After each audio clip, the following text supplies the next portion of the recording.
우리가 그 신앙생활 하면서 그 유의해야 될 거, 조심해야 되고 또 이거는 잊어버리면 안 되고 하는 그런 것들이 있거든요.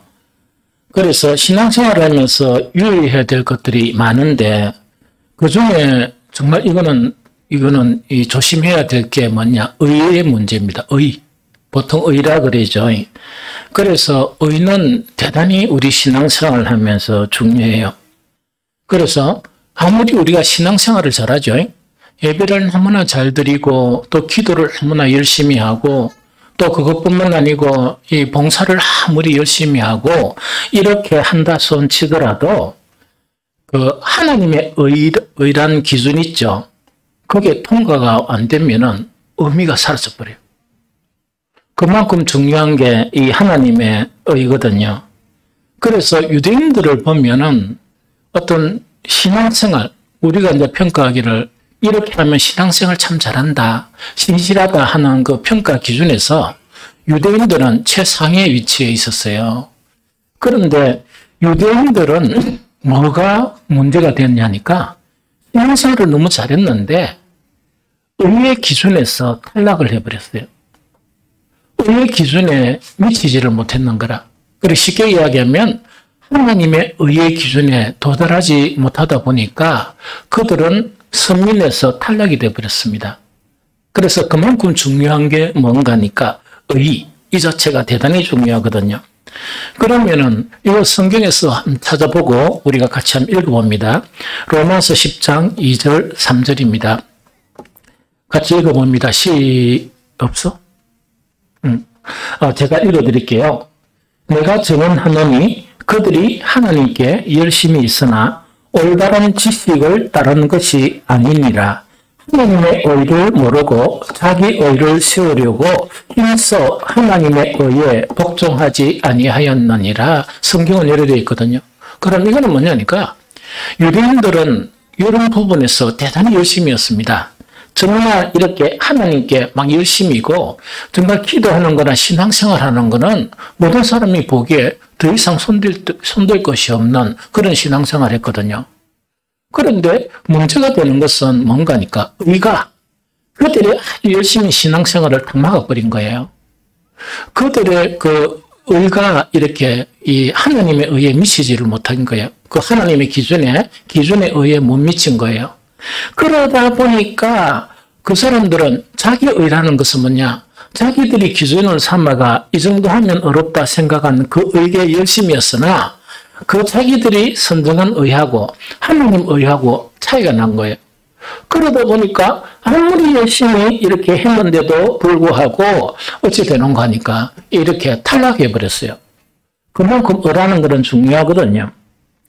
그래서 정말 이 의 자체는 이 사람의 의라는 거 있죠. 유대인들이 이야기하는 의는 신앙생활 하면서도 보면은 우리에게 대단히 매력적이에요. 그 매력적이라는 것은 뭐냐? 저것이 바로 신앙이다. 저것이 바로 그 의다. 이렇게 생각할 만큼 아주 매력적이거든요.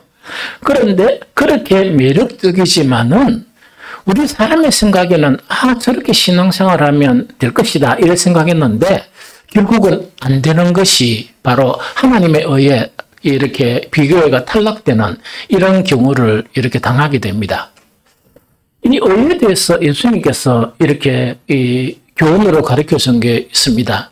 예수님이 이제 비유를 들어서 그 당시의 시대적 상황, 즉 유대인들이 신앙생활 하는 것을 보면서 하나님의 의에 대해서 이렇게 가르쳐 주는 거예요.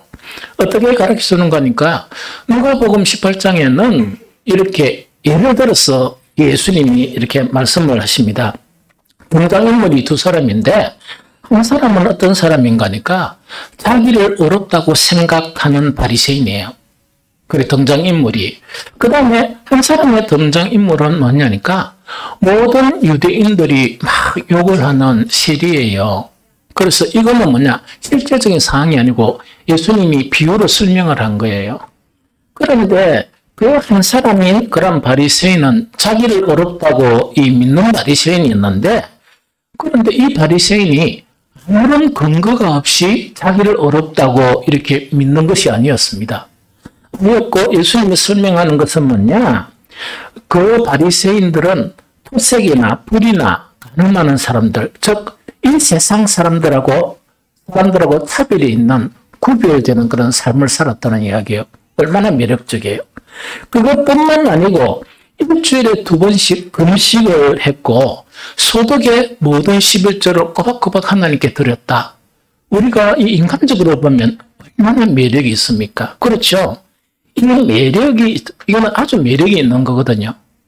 그러면 우리가 이 세상의 이단이나 이 철학이나 이 세상 풍조에 나쁜 것도 있지만은 우리가 신앙생활 하면서 하나님의 의의 기준에 도달하지 못하도록 이 눈에 보기에는 매력적이지만은 그것만 이렇게 하면 탈락되는 그런 경우들이 허다하게 많이 있어요. 신앙생활 하면 그거를 이제 대단히 주의해야 된다 하는 그런 부분이거든요. 그러면 이 바리새인 자체가 뭔가니까 자기는 이렇게 신앙생활을 자기들의 기준에서 이렇게 열심히 한 거예요. 열심히 했는데 예수님의 평가는 뭐냐? 이 바리새인하고 이 세리 있죠. 세리를 비교하면서 예수님께서 어떻게 평가하는가니까 이때 이 바리새인, 즉 자기를 어렵다고 생각하고 신앙생활 하던 바리새인이 있죠. 이 바리새인의 의가 누구의 의에 못 미쳤느냐? 세리의 의에 못 미쳤다 하면서 예수님은 이렇게 말씀하세요. 그러면은 이거는 우리 인간적으로 사람의 이론으로는 도저히 이해되지 않는 부분이 바로 하나님의 의예요. 그리고 이거는 대단히 어려워요. 왜 어렵냐니까 인간적으로 아무리 이렇게 생각해 보면 뭐냐, 이것이 신앙이다 생각했는데 이 헛잡는 경우가 대단히 많다는 이야기거든. 그 다음에 뭘 하는가? 하나님의 의의 기준에 소홀히 하다 보니까 이 평생 동안 신앙생활을 엄청 열심히 한 거예요. 기도도 열심히 하고 그 다음에 예배도 열심히 참석하고 막 너무 열심히 한 거예요. 그런데 문제는 거기에 탈락되는 경우가 어떤 경우가니까 하나님의 의가 아니기 때문에 하나님의 의의 수준에 도달하지 못했기 때문에 탈락을 해버려요. 이것이 신앙생활하면서 주의해야 될 의다 하는 그 부분이죠. 그게 그 부분이에요. 우리 교회에서 제가 가끔씩 이렇게 이야기를 듣는 게 뭐냐, 이 목사님은 너무나 이렇게 설렁설렁하게 지나가는 것 같고 타이트하지 않고 좀 이렇게 머쓱해야 될 거는 머쓱하고 이래야 되는데 안 하고 지나가는 것 같다, 이런 이야기를 많이 듣거든요. 제가 그거를 하는 거는 뭐냐니까 그것 자체가 자칫 잘못되면 그런 부분을 강조하다 보면 무엇을 잃어버리느냐? 진짜 중요한 하나님의 의를 잃어버리는 거예요. 그러다 보니까 이제 그렇게 이렇게 행동할 수밖에 없는 그 부분이거든요. 신앙생활 하면서 하나님의 의가 그토록 중요하고 그토록 중요하다 하는 그 이야기죠. 그러면은 대체 우리가 사람이 보기에는 참 매력적이고 맞다고 생각하는 그런 신앙생활이 하나님의 의의 기준에 미치지 못한다면 하나님의 의는 뭐냐? 하나님의 의는 그러면 어디 있느냐? 이거 자체가 우리가 신앙생활 하면서 정말 고민해야 되고 고민해야 될 그런 부분이에요. 그런데 오늘 본문 읽었잖아요. 본문도 읽었는데 아주 명쾌하게 정확하게 꼬집어서 설명하고 있습니다. 오늘 로마서 1장 16절 17절 본문 안에 특히 17절에서 뭐라 되어 있는가니까 복음에는 하나님의 의가 나타났어, 이렇게 되어 있습니다. 그러면은 어디에 하나님의 의가 나타나 있다고요? 복음에 하나님의 의가 딱 명시되어 있고 하나님의 의가 나타나 있다 하는 그거를 이야기합니다. 그래서 이거는 대단히 중요하고 대단히 중요한 거거든요. 그만큼 성탄절이 정말 우리에게는 너무나 기쁘고 감사하고 또 축하해야 될 날이 성탄절이에요. 좀 이해가 되죠? 그래서 이렇단 말이에요. 그러면 왜 성탄절이 그렇게 기쁜 날인가 하는 이야기죠. 이거는 뭐냐니까 성탄절의 의미 있죠. 의미가 여러 가지 의미가 있어요. 그래서 오늘은 오늘대로 또 내일은 내일대로 의미를 이렇게 중요한 의미만 생각하려고 그래요. 그런데 성탄절이 주는 의미 중에서 한 중요한 의미가 있죠. 이것이 뭐하고 연관되어 있는가? 의와 연관되어 있어요. 우리가 도저히 잡을 수 없는 의 있죠. 그 의와 딱 연관되어 있는 거라. 그래서 우리 성경을 보면 로마서 10장 4절을 같이 읽어봅니다. 그 뒤에 뭐가 안 나와가지고 잘 모르겠네요. 로마서 10장 4절 우리 함께 읽습니다. 시작. 그리스도는 모든 믿는 자에게 의를 이루기 위하여 율법의 마침이 되시니라. 한 번 더 시작. 그리스도는 모든 믿는 자에게 의를 이루기 위하여 율법의 마침이 되시니라. 그러면 성탄절의 의미가 어떤 의미란 말입니까? 유대인들이 그렇게 인간적으로 보면 아주 이렇게 좋은 신앙이 있죠. 인간적으로 보면 저는 신앙은 참 좋겠다 생각했는데 그 신앙이 예수님 오셔서 뭐라고 의의 인정을 받았습니까? 못 받았습니까? 못 받았죠. 그들이 막 손가락질하는 세리보다 의의 부분에 대해서 뭡니까? 세리보다 의가 안 됐던 거야. 그것이 유대인들이 아주 매력적인 신앙생활을 하는 그 의가 어떤 의란 말입니까? 그 유대인들의 그런 부분이었어요. 그러면은 우리가 조금 전에 그 본문 안에 보니까 뭐냐? 의가 어디에 나타나 있다? 복음에 의가 나타나 있다. 이렇게 기술되어 있죠. 그런데 방금 읽은 거 보니까 이것이 좀 혼란스러울 수도 있죠. 뭡니까? 그리스도는 모든 믿는 자에게 무엇을 이루기 위해서? 의를 이루기 위해서 율법의 마침이 되셨다 하는 이런 말씀이거든요. 그러면 이거는 뭡니까? 우리에게 의의 길을 열어준 것은 어디에 있다고? 복음에 있고 또 하나는 뭡니까? 그리스도께서 이 땅에 오신 것은 우리에게 뭘 이루기 위함이다? 의를 이루기 위함이다 하는 것 자체가 성경에서 하나님의 의가 어디 있느냐 고민하는 모든 사람들에게 주는 뭐라고요? 해답입니다. 좀 이해가 됐죠?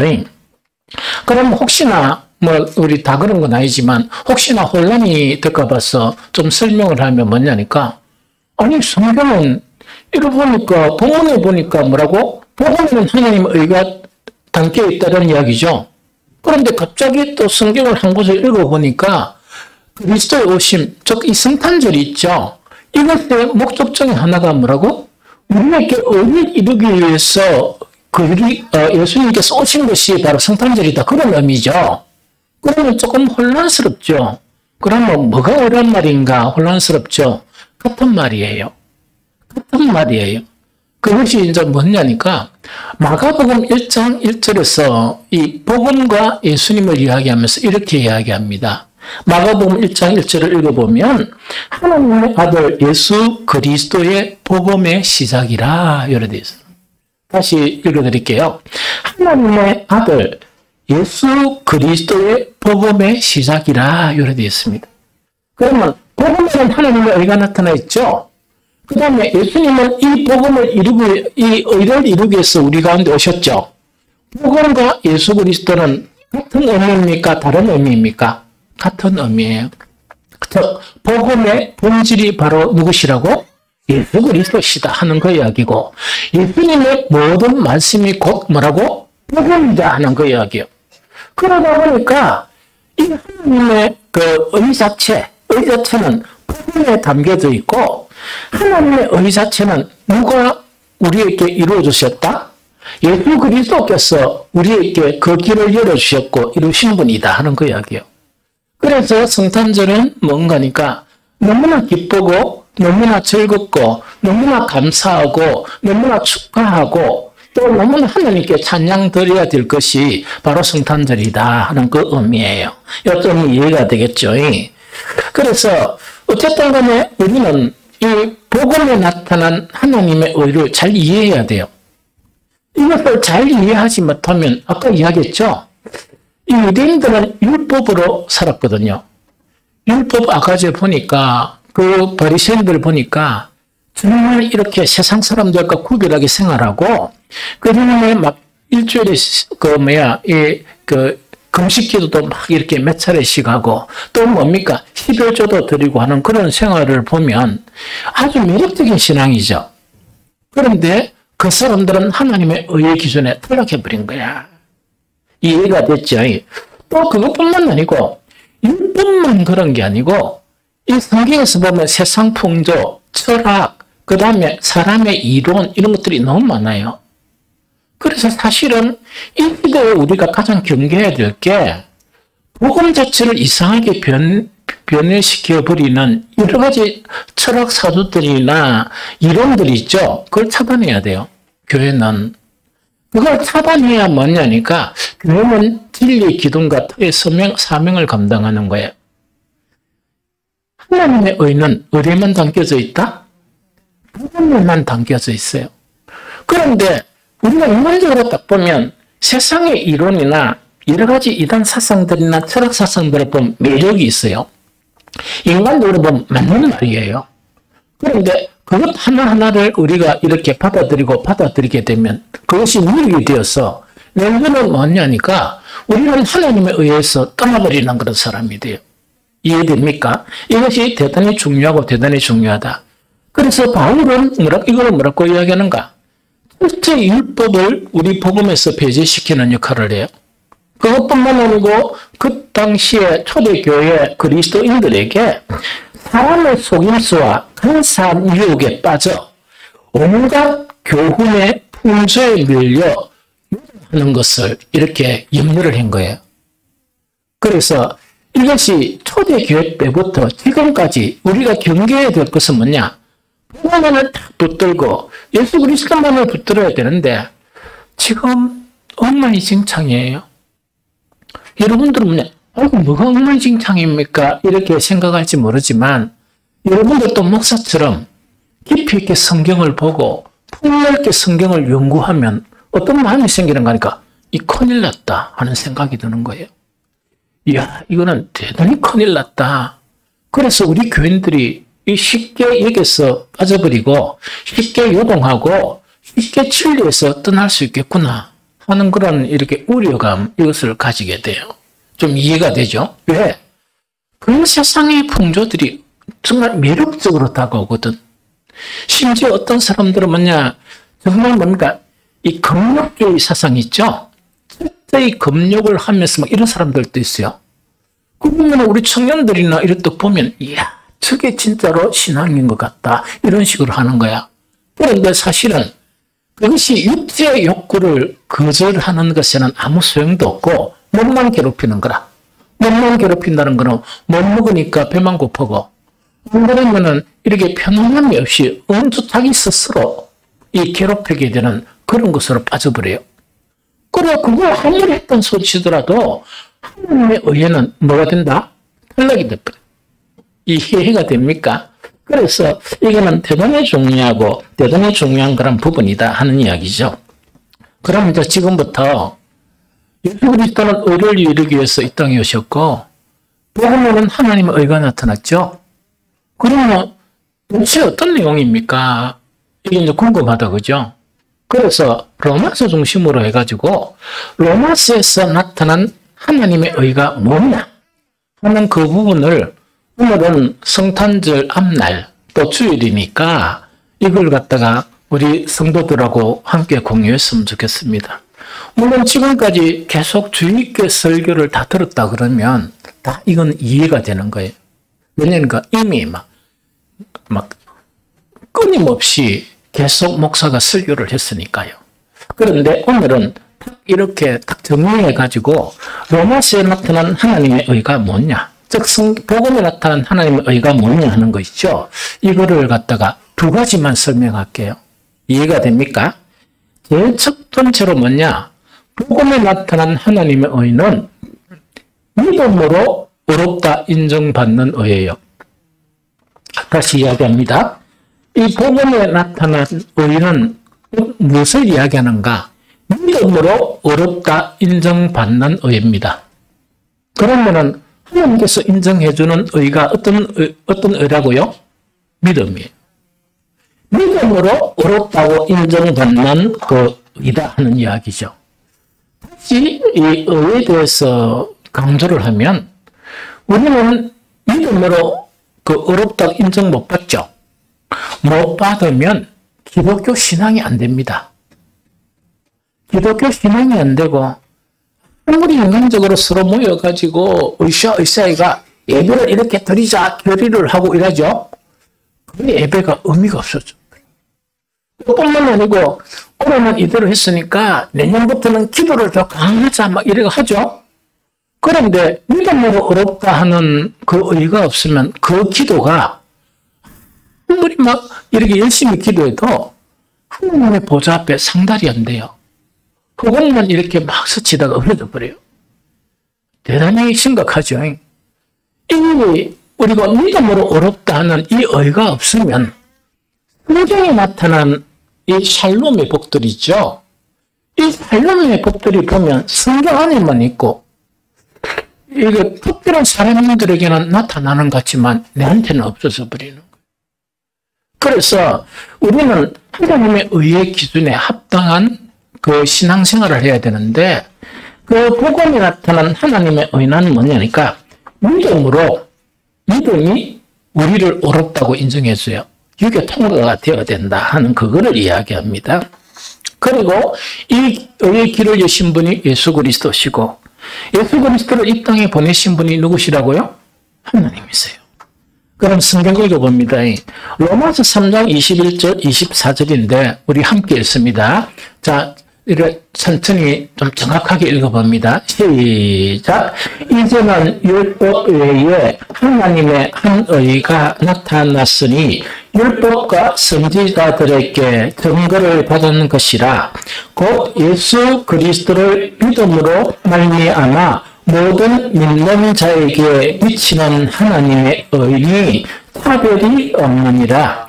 모든 사람이 죄를 범하였음에 하나님의 영광에 이르지 못하더니 그리스도 예수 안에 있는 성령으로 말미암아 하나님의 은혜로 값없이 옳았다 하심을 얻은 자 되었느니라. 아멘. 그럼 여기서 보니까 핵심적인 건 뭡니까? 예수 그리스도를 뭐함으로? 믿음으로 말미암아 모든 믿는 자에게 미치는 하나님의 의다 하는 그 이야기죠.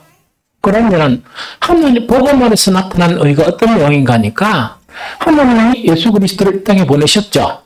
보내셨으면 누구를 믿음으로 그 예수 그리스도를 믿기만 하면, 그런데 믿음의 개념이 중요한데 믿기만 하면 그것이 바로 뭐라고요? 하나님께서 의로 인정해 주는恩거라. 이해가 됩니까? 이해가 되죠? 그래서 여러분들은 이렇게 한 번씩 이렇게 율법으로 빠지는 성향이 있고 세상의 교훈으로 빠지는 성향이 있습니다. 우리는 자꾸 어떤 생각을 하고 싶은가 하니까 유대인들처럼, 특히 바리새인들처럼 자기 나름대로 그런 경건이 있죠. 거기에만 매진을 하게 되면은 뭐하다? 그 어려운 것이라 이렇게 인정하려는 성향이 있습니다. 하나님 편에서는 그렇지 않나. 하나님 편에서는 뭐냐? 기도나 예배나 그다음 그들이 하는 것 자체가 중요하지 않다는 건 아니라. 그러면 뭐가 없으면 믿음이 없으면은 그것은 의미가 아니다 하는 그걸 이야기합니다. 이해가 되죠? 그리고 또 그 뒤에 보니까 그러면 예수 그리스도를 믿음으로 의가 되죠. 의가 되죠. 그러면은 아니 근거가 뭡니까? 왜 예수를 믿어야만이 우리가 그 하나님의 의가 됩니까? 그게 23절이라. 모든 사람이 죄를 범했죠. 그 죄가 있으니까 의가 됩니까? 안 됩니까? 없어요. 죄가 있으니까 안 돼. 그럼 쉽게 말하면 이거라. 옛날에는 하나님께, 즉 구약에는 하나님께 나가는 방법이, 유일한 방법이 뭐를 통해서만 하나님께 나아갈 수 있다? 제사입니다. 인생의 피를 흘리는 제사를 통해서만 하나님께 나아갈 수 있는 거야. 그런데 그것이 계속 효력이 있는 것이 아니고 어떤 효력? 1년 효력이 있어요. 1년 효력이 있고 또 성경에서 요거 이야기하는 특정한 범죄를 저질렀을 때는 또 뭘 해야 돼? 또 제사를 드려야 돼. 머리가 더 죽겠죠. 그래서 해야 비로소 그것도 하나님께 직접 가가지고 뭐 우리 주에 모두가 직접 가가지고 하나님 제사를 드렸으니까 내가 이야기 좀 하러 왔네요. 이러면 하나님께서 예언아 뭔 이야기고 이렇게 하겠습니까? 안 그러면 응답이 없겠습니까? 응답이 없어. 그러면 이거를 통해서만 하나님과 그런 관계가 형성이 되는가?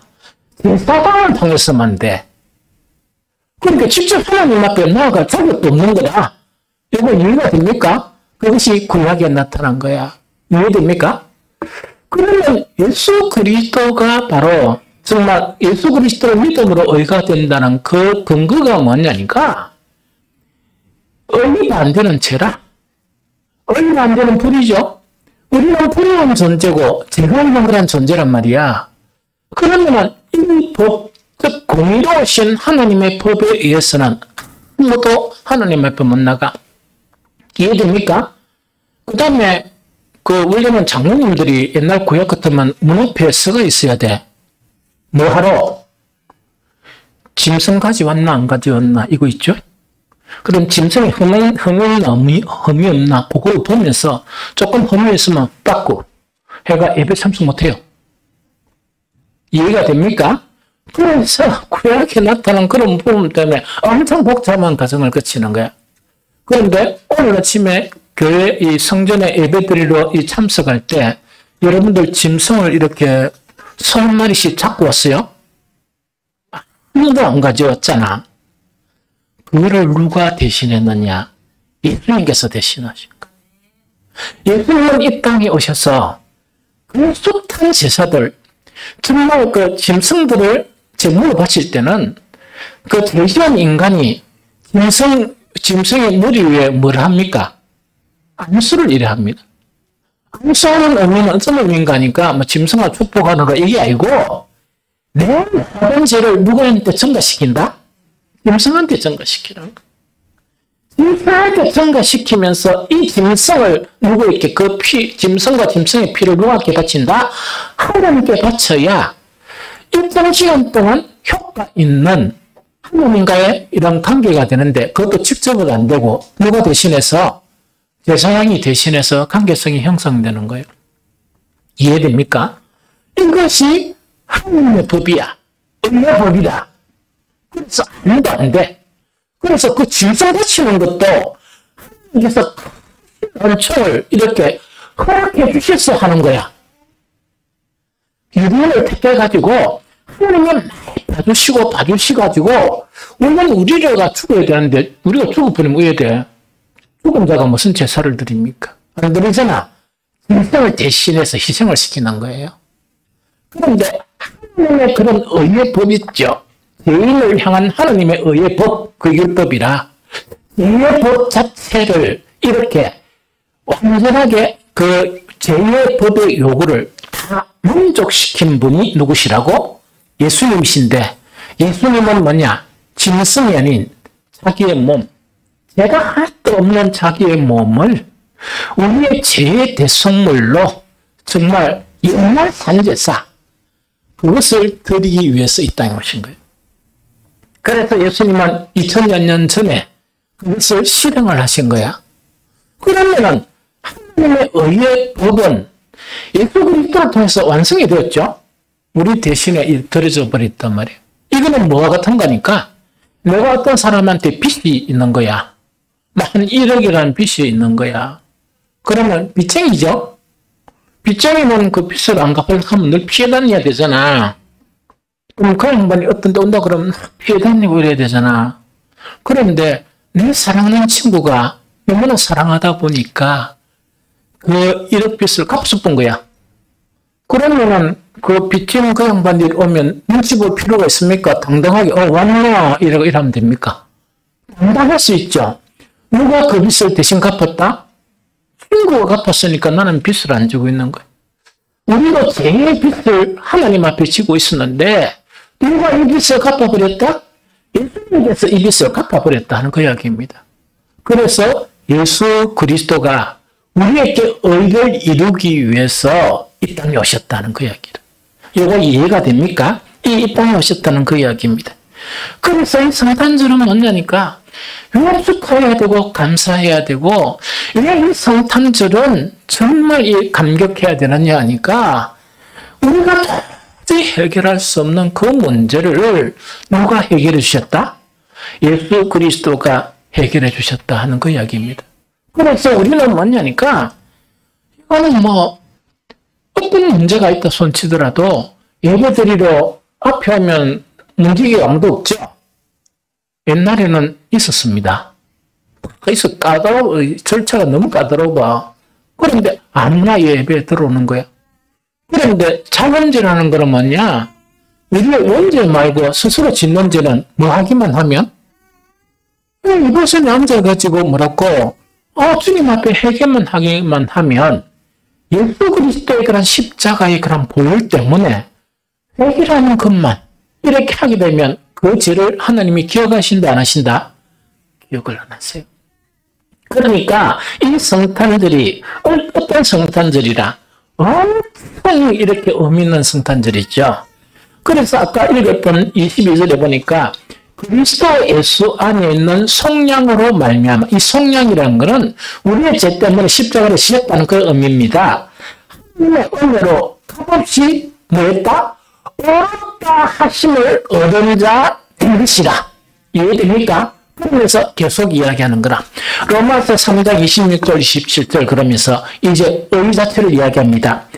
이때 자기의 의로우심을 나타낸 거야. 그럼 자기의 의로우심은 하나님의 의로우심을 나타냈다는 것은 뭐는 의미니까 정말 놈을 지었다고 봐주버리면 하나님은 어려운 분입니까? 어려운 문제가 됩니까? 문제가 돼요. 왜 지었는 그 놈을 이렇게 너는 죄가 있고 너는 죄가 없다면 의가 아니잖아. 그런데 예수 그리스도의 그런 십자가의 대속을 통해서 하나님은 뭐냐? 죄에 있는 사람을 어렵다고 인정해도 이것이 하나님의 의가 손상이 됩니까? 안 됩니까? 안 돼요. 왜? 하나님께서 자기 아들을 제물로 바쳐버리시는 거. 이해됩니까? 그 이야기입니다. 이때 자기의 의로우심을 나타내서 자기도 의로우시며 하나님도 의로우시며 또한 누구를 믿는 자? 예수 믿는 자를 어렵다 하려 하십니다. 성탄절의 의미를. 이것이 뭐냐니까 믿음으로 어렵다고 인정을 받는 것이 이런 의미다 하는 그거를 이야기하거든요. 이해가 됩니까? 그런데 이제 조금 이제 문제가 되는 거는 뭐가 문제가 되는 거니까 그 하도 세상 풍조 있죠. 그 다음에 합리화시키는 이론들이 믿음이란 개념을 좀 없애버리는 거야. 그러다 보니까 오늘날의 문제는 뭔가니까 믿음을 오해하는 것이 문제라. 그러니까 이 말은 뭔가 있겠네. 나는 예수 믿어요. 이렇게 하는데 믿음을 오해하다 보니까 하나님을 보시니까 가짜야. 이해됩니까? 그게 오해란 말이야. 그러면은 믿음이란 건데 대체 뭐냐? 이것이 로마서에 나타난 한 부분을 보면 로마서 4장 18절에서 22절 우리 같이 읽어봅니다. 천천히. 자, 시작. 아브라함이 바랄 수 없는 중에 바라고 믿었으니 이는 내 후손이 이 같으리라 하신 말씀대로 많은 민족의 조상이 되게 하려 하심이라. 그가 백세나 자기 몸이 죽은 것 같고 사랑의 태가 죽은 것 같음을 알고도 믿음이 약하여지지 아니하고 믿음이 없어 하나님의 약속을 의심하지 않고 믿음으로 견고하여져서 하나님께 영광을 돌리며 약속하신 그것을 또한 능히 이루실 줄을 확신하였으니 그러므로 그것이 그에게 의로 여겨느니라 하나 이 이야기거든요. 이거를 정리해서 다시 설명을 할게요. 아브라함은 우리가 그 별칭이 뭡니까? 믿음의 조상이라. 그러면 우리 모두 다가 믿음의 아브라함의 후손이란 말이야. 그러면 믿음의 조상이니까 아브라함이 믿은 것처럼 이렇게 믿으면 그것이 곧 뭐라고? 믿음이다. 이해됩니까? 아브라함이 믿은 것처럼 이렇게 믿으면 곧 그것이 믿음이다 하는 이야기죠. 그러면서 로마서 4장에는 아브라함을 예를 들어서 믿음이라 이것이라 이야기하는 거야. 그 이야기 자체가 뭔가니까, 아브라함과 자기 아내 사리 있죠. 사라가, 문제가 뭔가니까, 아를 낳을 수 없는 처지야. 즉, 사례가 뭔가니까, 이 폐경이 돼본 거예요. 그러면, 폐경이 된 사람이 아기를 이렇게 잉태할 수 있습니까? 못 합니까? 못하는 거야. 아브라함이 그걸 너무 잘 알고 있는 거야. 그런데, 하나님께서 아브라함에게 나타나셔서, 니한테 뭐라고? 자손을 주겠다. 즉, 이삭을 주겠다는 그 약속이라. 그러면 이게 세상의 이론이나 의학이나 과학을 견주어 생각하면, 우리가 너무나 익숙해지는 그걸 견주어 생각하면 믿을 수 있습니까? 없습니까? 가만히 있으면 안 되지. 아따, 참. 믿을 수 있겠습니까? 없겠습니까? 못 믿잖아. 그게 믿을 수 없다는 말이지. 이해됩니까? 그런데 아브라함이 믿음이라고 이야기한 건 하나님이 약속하셨으니까 과학적으로나 과학적으로는 안 되는 그 일이지만은 하나님이 약속하셨으니까 믿는다. 그게 믿음이라니. 이거 이해됩니까? 자, 요거 좀 이야기할게요. 믿음이라는 건 뭔가니까, 아까 이제 유대인들이 매력적이라 그랬죠? 모든 어려운 생활을 자기 기준에 사고, 그 다음에 뭔가니까, 정말 그 금식도 하고, 그것뿐만 아니고 11조를 드린 거야. 그런데 그게 탈락돼 버렸어.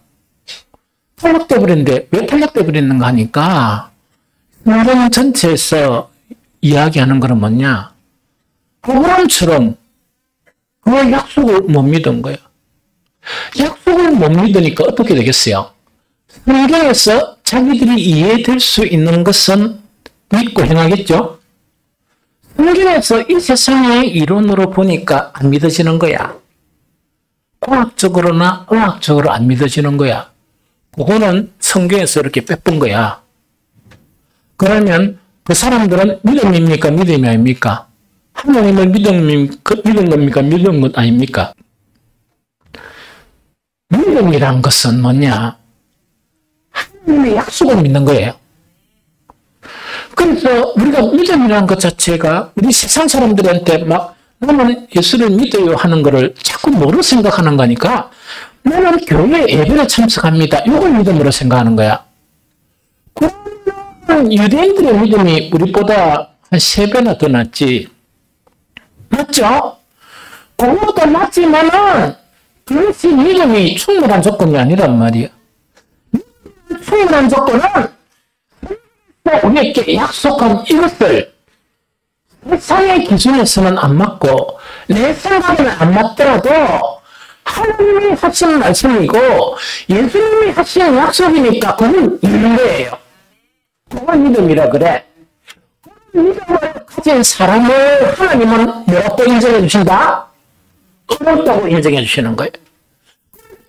안 믿고 있다니까. 이거는 이 겨울에 추운데 뭔가니까 우리 권사님들이 그럴 일은 없겠지만 몇 명의 모이가 산에 올라가서 우리가 일주일에 한 번은 기도해야 안 되겠느냐 이래가 막 기도하죠. 기도하면 좋아. 근데 하나님의 약속을 못 믿는단 말이야. 그건 믿음이 아닌 거예요. 그러면 우리가 막 이렇게 작정을 해가 내년부터는 모든 예배를 다 참석하리라 이랬죠. 그래서 어떤 간에 자기가 이 의지로 그걸 다 참석한 거야. 그러면 우리가 생각하기는 뭔가 있겠네. 그게 이제 이렇게 이 믿음으로 참 의인이 되면 온갖 것이 다 주어지거든요. 그게 돼야 되는데 1년 동안 열심히 2023년에 그걸 했는데 1년에 또 보니까 얻은 게 없어. 그런 이제 이런 것 자체가 바로 뭔가니까 우리가 생각하는 의하고 달라. 의의 인증을 받아야 하나님의 모든 은총이나 샬롬 축복이나 성경에 약속한 그 모든 것들이 우리에게 이루어져요. 이해됩니까? 그래서 이것이 믿음의 의라. 그런데 하나님의 약속은 반드시 그 앞에 뭐가 나타나 있다? 조건부가 나타나. 너희가 이렇게 하면 내가 이렇게 해주겠다 약속이에요. 그러면 하나님의 약속을 믿는 것은 너가 이렇게 하면 이렇게 해주겠다. 이렇게 해주겠다 하는 것만 믿는 거니까 이렇게 하면 이렇게 해주겠다 하는 걸 다 믿는 거니까. 쉽죠? 너무 간단하잖아. 성경에 나타난 의는 하나님의 모든 약속을 다 믿는 거라. 그러면 구약 성경은 옛날 언약이에요. 예수님의 그런 말씀, 복음은 새 언약이라고 이야기해. 그러나 새 언약이나 지금 언약이나 같은 내용이에요. 그러면 우리가 믿음이 되기 위해서 뭘 해야 돼? 모든 언약을 뭐라고? 믿는 거예요. 모든 언약을 믿지 않으면 안 돼. 믿는 거라. 이해됩니까? 이것이 뭐라고 이야기합니까? 바로 하나님의 의다. 이해되겠죠? 그래서 이걸 붙들어야 돼요. 그 다음 두 번째 하나님의 의는 아주 간단하게 이야기할게요. 이걸 갖다 어떻게 설명을 할까 내가 이렇게 붙였습니다. 이거는 믿음하고 연관되어 있습니다. 두 번째 의가 되는 것은 예수님과 연합하고 또 예수님께 순종을 통해서 획득하는 의예요. 예수님과 뭐하고? 연합하고 예수님께 뭐한다? 순종을 통해서 우리가 받아들이는 의예요. 근데 한 가지 조건을 이야기할게요. 100% 예수님과 연합해서 살 수 있는 분이 우리 여기서 있습니까? 없습니까? 제가 기도 생활하는 것 중에서 한 60% 이상은 뭐냐? 나를 쳐서 복종시키는 기도예요. 그게 순종이라. 나를 쳐서 복종시키는 기도라. 모르겠으면 저 보면은 이런 거 이렇게 하얀 거 이렇게 해가지고 몇 장인가 이래 있습니다. 그 중에 보면 한 장은요, 여러분들과 우리 교회를 위해서 기도하는 거야.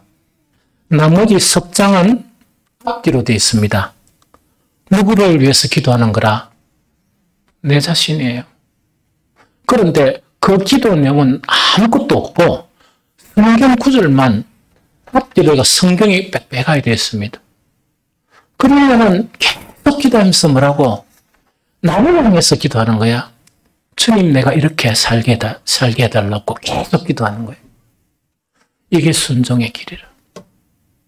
이해가 됩니까?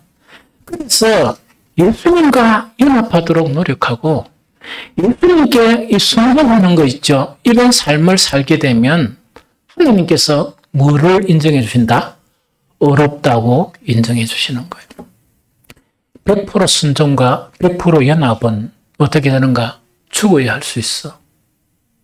죽는다는 것은 뭐냐니까 우리 속에 육체를 향하여 하는 것이 있고 또 주님을 향해서 살고 있는 그 법이 두 가지 법이 있어요. 그런데 그 주님을 위해서 살고자 하는 것이 온전하게 되려고 그러면 끝이 나는데 죽어야 끝나. 이해됩니까? 그래서 그 대바울도 나는 공고한 사람이다. 왜? 내 속에 하나님을 위해서 살고자 하는 마음이 있는데 실제로 보면 뭐가 나를 힘들게 한다? 육의 그런 요구에 굴복되는 내 자신을 보니까 너무 힘든다는 이야기라. 그러고 대답하잖아요. 이해가 됩니까? 나는 바울의 비교회가 그 발바닥도 못 쓰다듬어. 그러니까 이해가 되죠?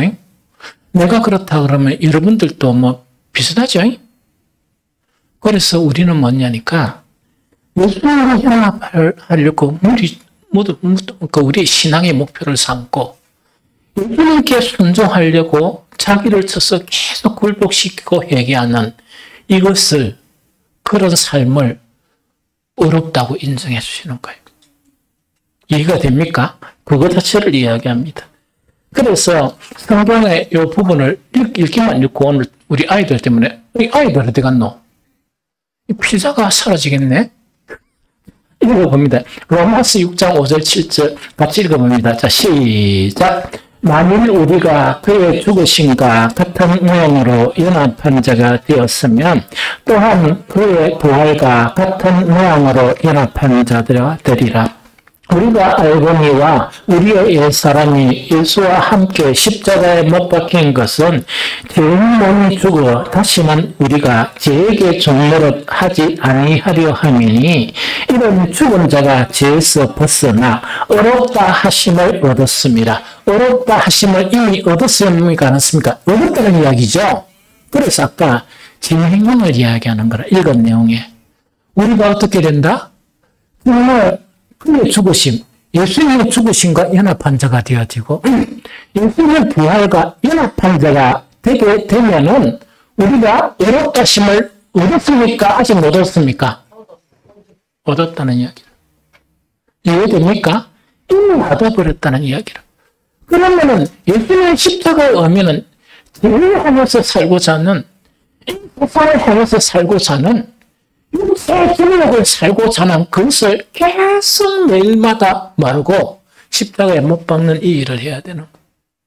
그리고 반면에 예수 그리스도의 그런 부활과 연합해서 정말 나의 인생 자체가 누구를 향해서, 누구를 위해서 살려고 하는, 하나님을 위해서 살고자 하는 그런 삶을 위해서 기도하고 또 노력하고 기도하고 노력하고. 왜? 이미 의롭다 하심을 얻은 사람이기 때문에 그렇다. 완전한 의를 이야기하지 않죠? 이해됩니까? 그래서 이렇게 되는 거라. 그러면서 이것을 부인해서 설명하면 로마서 6장 16절 너희 자신을 종으로 내어줘 누구에게 순종하든지 그 순종함을 받은 자의 종이 되는 줄 너희가 알지 못하느냐. 혹은 죄의 종으로 사망에 이르고 혹은 순종의 종으로 뭐에 이른다? 의에 이른다는 이야기.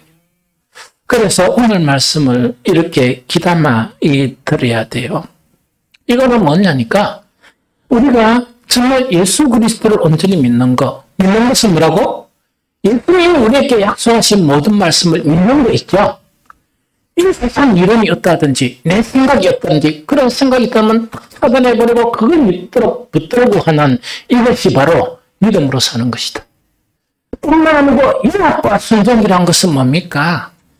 예수님의 십자가를 지신 것하고 씻은 것을 보면서 죄를 위해서 우리의 불의를 위해서 주님은 죽으셨으니까 내가 다시는 그것을 위해서 살 수 없다 이러면서 눈만 뜨면 세계나 세상의 유혹, 죄의 유혹을 어떻게 해야 된다?